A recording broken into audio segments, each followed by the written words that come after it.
tomto videu ti ukážu, jak trénovat uvolněnost a koncentraci při hře na saxofon. V zásadě jde o velmi jednoduché cvičení a taky velmi nudné.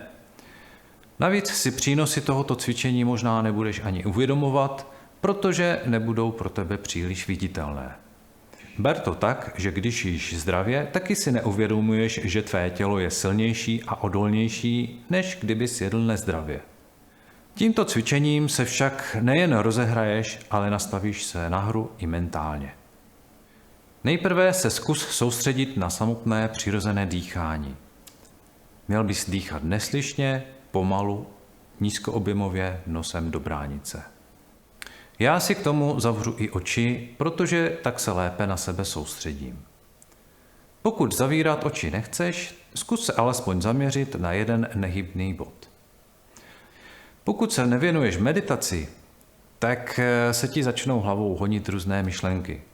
Vždy, když si uvědomíš, že jsi myšlenkami někde jinde, pak si s úsměvem v duchu řekni, že právě teď se soustředíš na dýchání, případně na uvolnění těla.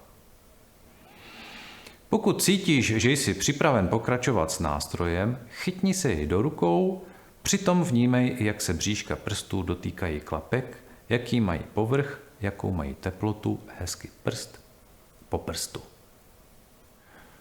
Pomalu vlož hubičku do úst a opět vnímej, jakým způsobem tvoříš nátisk. Jak rty objímají hubičku, jak zuby vyvíjí za pomocí čelisti tlak, jak si jazykem potřebuješ osahat plátek.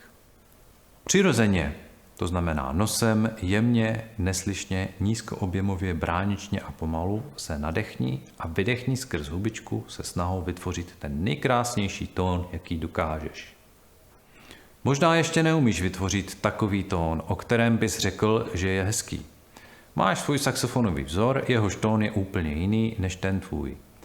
To teď ale není důležité. Jednoduše si představ, že takovým tónem už hraješ a vychutnej si ho.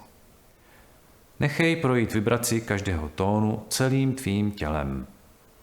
S tímto pozitivním mentálním naladěním může být tvé hraní mnohem snadnější. Já začínám od středových tónů C2 nebo Cis2 a pokračuji chromaticky až k nejhlubšímu. Pokud ještě neumíš všechny tóny, pak hraj jen ty, které už znáš. Nechci-li nebo nemohu se tomuto cvičení věnovat příliš dlouho, pak se zaměřuji především na ty spodní tóny. Průběžně si uvědomuji způsob dýchání, mezi tóny si nech dostatečný prostor pro jemný nádech.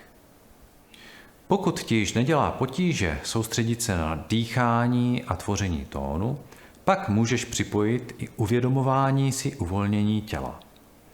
Hezky si průběžně projdi jednotlivé části těla od temene hlavy přes ústa, krk, ramena, paže, ruce, prsty, břicho, jíždě, nohy až po konečky prstů u nohou.